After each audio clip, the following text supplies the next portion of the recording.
convoco aqui para a mesa César Ascar Magalhães, que é dirigente da entidade de defesa dos direitos da Associação Brasileira de Deficientes Visuais, ABDV, e presidente do grupo Retira Brasília, militante de direitos humanos com já 4 mandatos como membro titular do Conselho Distrital de Promoção e Defesa dos Direitos Humanos. E é isso. Muito obrigada.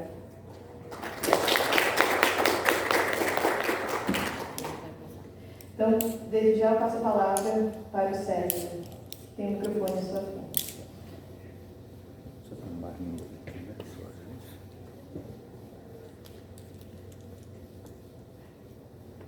Bom dia.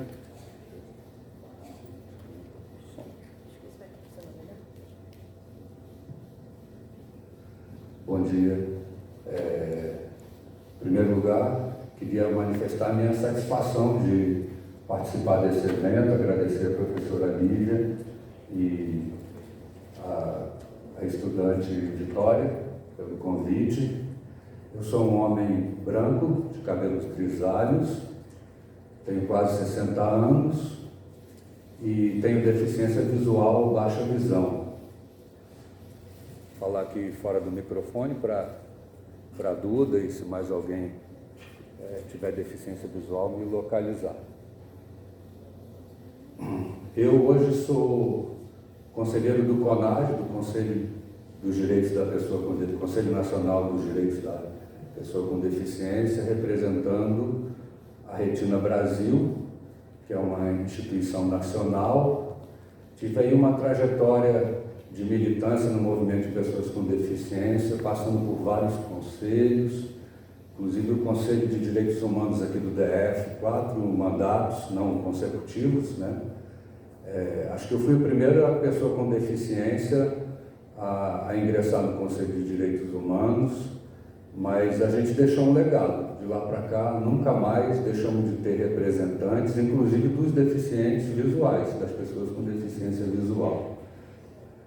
Porque eu tenho uma trajetória de 30 anos de deficiência, vai mais ou menos 30 anos de deficiência. E na primeira metade desse período, nos primeiros 15 anos, eu não tinha a verdadeira noção do que era ser uma pessoa com deficiência.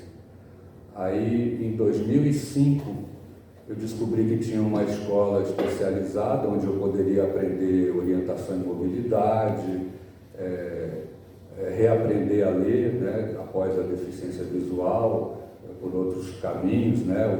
No meu caso, eu leio muito por áudio, escrevo sempre num teclado, né? Não consigo mais escrever à mão. E esse aprendizado desses novos caminhos, né, eu conquistei ali, no segundo semestre de 2005, naquele centro de ensino.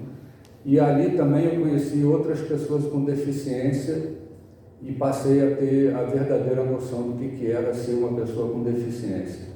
Ali também começou a minha militância. Em 2006 eu já era presidente da Associação Brasileira de Deficientes Visuais. Hoje sou diretor suplente, né? Fico nos bastidores ajudando o restante da diretoria, não estou à frente da entidade, né? Mas nunca deixei de ser um militante daquela instituição também. Mas hoje vamos aqui falar sobre preconceito estrutural, capacitismo estrutural. E quando a gente fala de preconceito, a gente precisa entender que todos nós temos um pouco, justamente porque ele é estrutural, ele é histórico, ele é uma herança que a gente traz e às vezes não percebe dos nossos antepassados.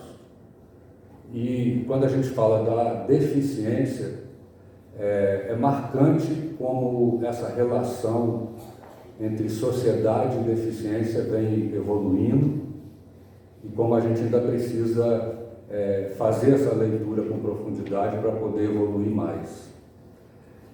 Se no passado pessoas com deficiência eram eliminadas porque eram vistas como um defeito, algo que não deu certo né? Na Grécia Antiga, em Roma Antiga, uma criança que nascia com deficiência era eliminada. Era uma pessoa com defeito, né? Depois, com a chegada das ciências na Grécia, na civilização grega, a gente passou a ser olhado como pessoa doente, né? E vocês veem como os termos vêm, que a gente usa erroneamente hoje, tem origem lá atrás, né? Depois, com a chegada do cristianismo, aí passamos a ser olhados como uma questão de caridade, mas ao mesmo tempo uma visão confusa daquela civilização, onde às vezes atribuíam a pessoa que tinha deficiência intelectual uma visão de que era coisa do demônio, que tinha que isolar essa pessoa, ou olhavam para as pessoas cegas ou surdas como pessoas que tinham dotações fora da normalidade, como se a gente tivesse superpoderes, e ao mesmo tempo, então tinha essa relação de rejeição, mas ao mesmo tempo de, pelo menos, olharem para a gente como pessoas e que precisavam, pelo menos, da caridade. Já era diferente da eliminação que antes a sociedade tinha, né? Como nessa relação com a gente, né? E aí, quando a gente olha hoje esses termos que a gente tenta eliminar do nosso vocabulário, né? Inválido, incapaz, deficiente, excepcional, a gente vê que essas origens, elas vêm justamente dessas civilizações que nos antecederam, com conceitos errôneos e estereótipos que foram criados lá atrás e que, de certa forma, ainda nos influenciam, né? E aí eu percebo que até a gente que tem deficiência traz um pouco desses estereótipos, um pouco desse preconceito, e a gente precisa vencer isso. Então, para mim, quando eu falo lá de 2005, onde eu conheci outras pessoas com deficiência e passei a entender melhor o que era ser pessoa com deficiência, aquilo mudou a minha própria aceitação sobre mim mesmo, a minha própria compreensão sobre mim mesmo e, consequentemente, a minha aceitação. E aí esses conceitos começaram a clarear, né? E chegar ao conceito atual que a gente tem de pessoa com deficiência, quer dizer, onde a pessoa vem em primeiro lugar, a deficiência é uma característica humana. Esse é o termo atual, né? Saímos do deficiente, do portador de deficiência e de outros termos erroneamente adotados também. E a gente tem essa compreensão, assim, de que é o natural da evolução humana que a gente venha avançando e sendo cada vez mais inclusivo, né? A própria palavra inclusão, que a gente usa tanto, é uma palavra recente no contexto da deficiência, né? A palavra já existia, mas no contexto da deficiência ela é muito recente. Ela, inclusive, é confundida hoje com integração, porque a gente veio nessa evolução histórica e no pós-guerra, como muitas pessoas se tornaram pessoas com deficiência em decorrência da guerra, principalmente nos Estados Unidos e Europa, passou-se, né, a ter um olhar da política para essas pessoas com deficiência que antes não se tinha. E o movimento de pessoas com deficiência naquela época começou a ganhar muita força.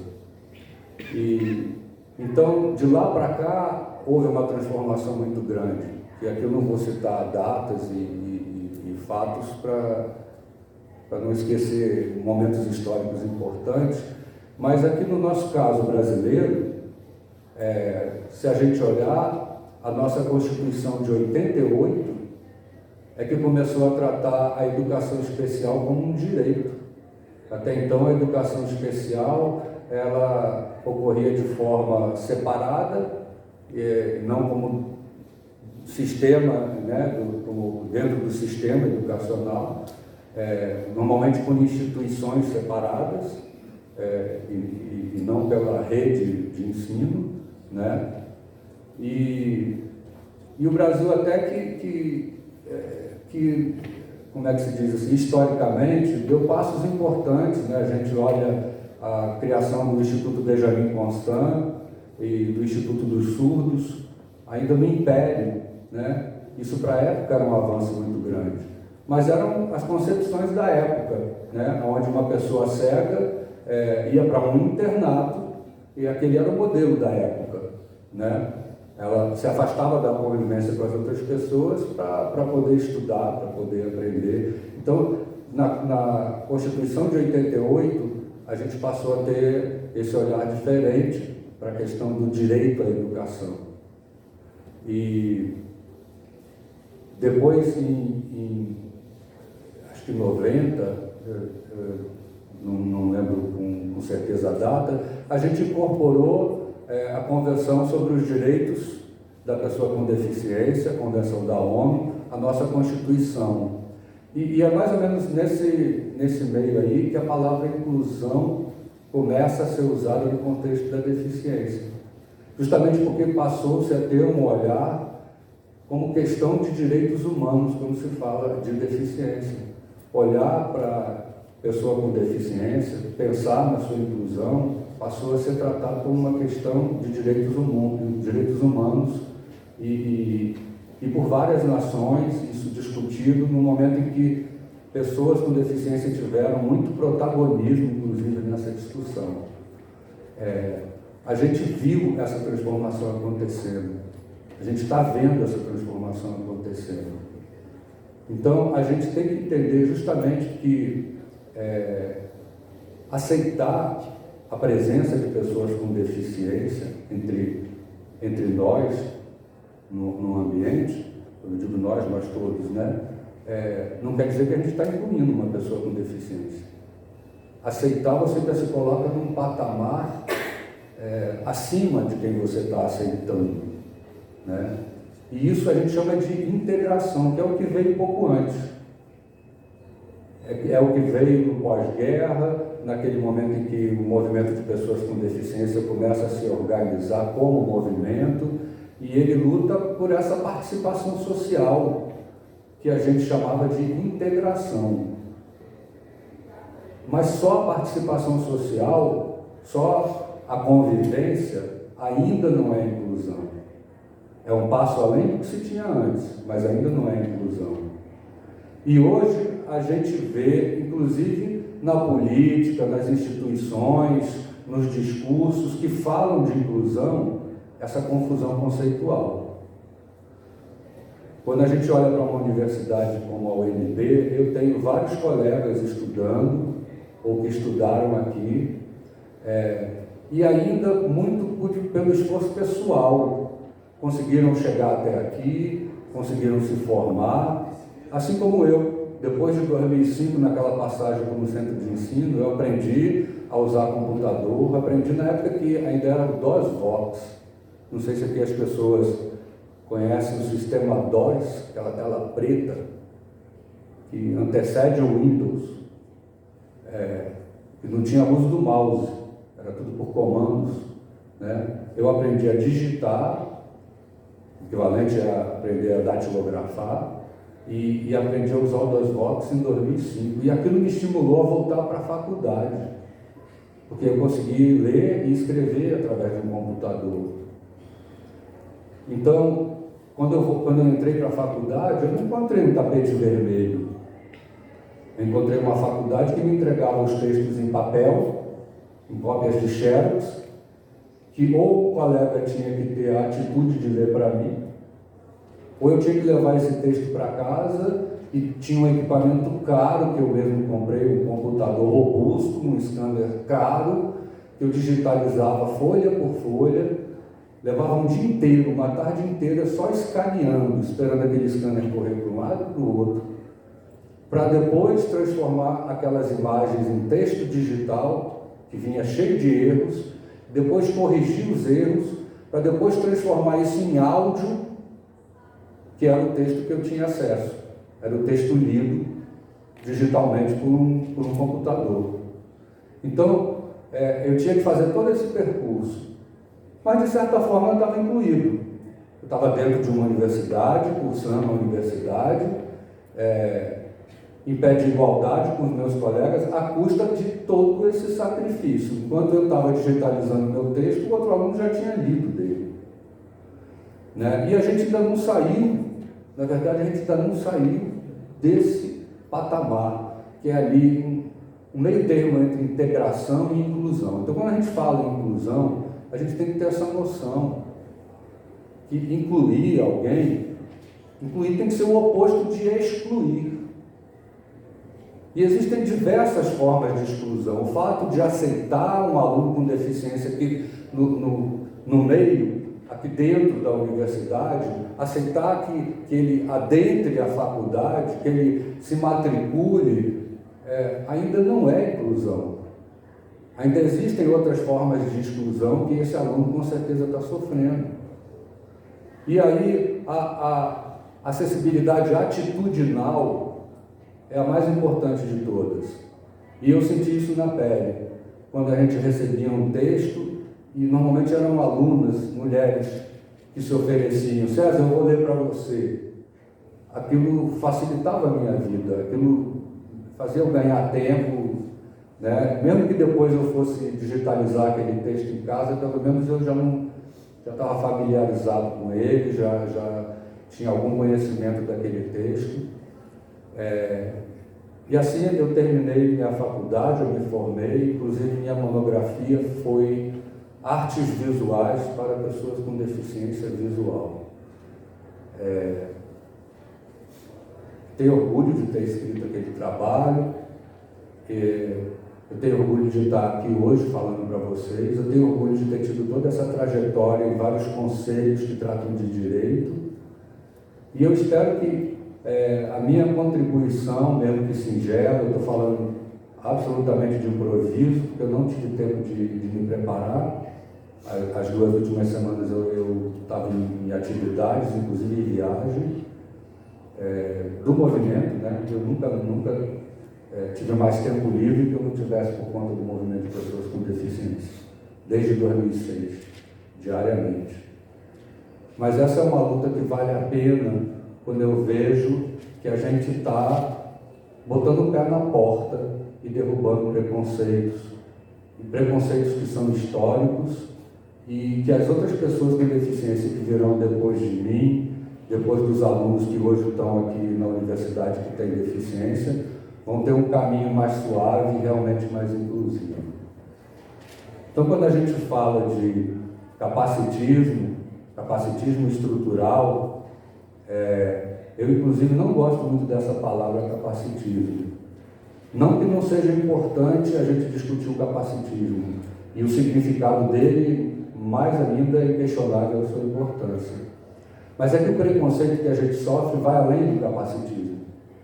A gente sofre, o capacitismo é uma palavra que tem origem no nosso entendimento desse tipo de estereótipo, de que uma pessoa com deficiência é incapaz intelectualmente, ou é incapaz laboral, do ponto de vista laboral, né? Incapaz de realizar certas tarefas, quer dizer, é duvidar das nossas habilidades, da nossa capacidade.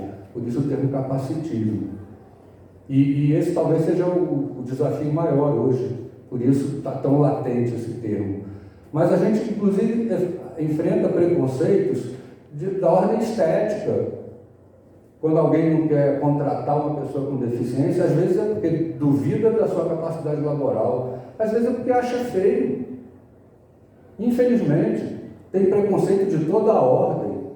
E o preconceito não é só nosso, né? Não é só a pessoa com deficiência que sofre preconceito. O preconceito é estrutural, exclui, e não exclui só a gente, né? Exclui outros segmentos da sociedade. Então eu acho que é importante falar de preconceito estrutural, e mais além. Eu vejo às vezes o preconceito ser o oposto do capacitismo. Quando alguém vê que o César chegou até aqui andando sozinho, com autonomia, pega a bengala dele, chega, escreve um texto que eu li e achei interessante, bem redigido, então esse cara não precisa de ajuda. Então está superestimando a minha capacidade. Eu preciso de ajuda todo dia, todo momento, em várias situações diferentes. E aí eu volto a falar que a acessibilidade atitudinal é a mais importante. Porque quando eu cheguei aqui na universidade, eu não encontrei piso tátil, mas eu encontrei a ajuda das pessoas quando eu pedi. E isso é acessibilidade atitudinal. Olha, eu preciso chegar até o banheiro. Não tenho piso tátil, não tenho uma indicação tátil, mas eu posso ter a ajuda de outras pessoas. Então, se o corpo dessa universidade olhar para essa questão da inclusão, exclusão, como tem que ser olhado. A exclusão acontece de várias formas. E quando eu digo corpo, é docente e discente. Aí sim a UNB vai poder dizer que é uma universidade inclusiva. Eu sei que muitas coisas têm sido feitas, não estou aqui criticando, gente. Estou valorizando o que tem sido feito. Eu vi que tem um elevador ali para se descer a escada, eu vi que tem piso tátil ali numa parte do auditório, mas tem muita coisa para ser feita. Eu sei das dificuldades que uma colega está passando aqui, que está aqui no auditório, inclusive. Então, para a gente entender isso, precisa ouvir, inclusive, as pessoas com deficiência. A gente, quando luta pelo protagonismo, né, a gente usa muito essa palavra e ela é central no nosso movimento. A gente tem uma frase que, inclusive, é conhecida e ela é usada no mundo inteiro, que é o nada sobre nós sem nós.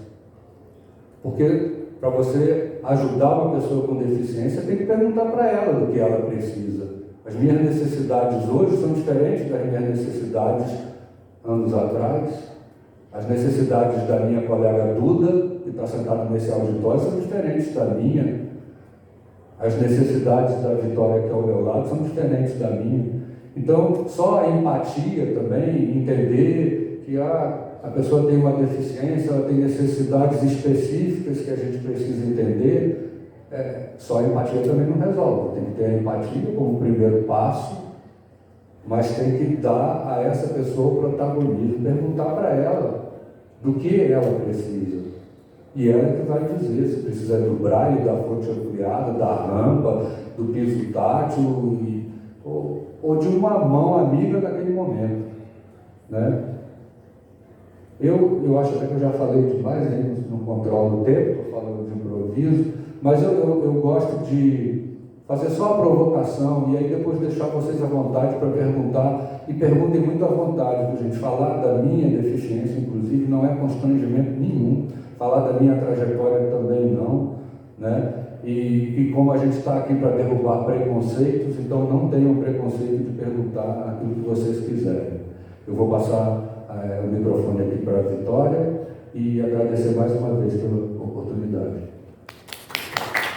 Nós agradecemos.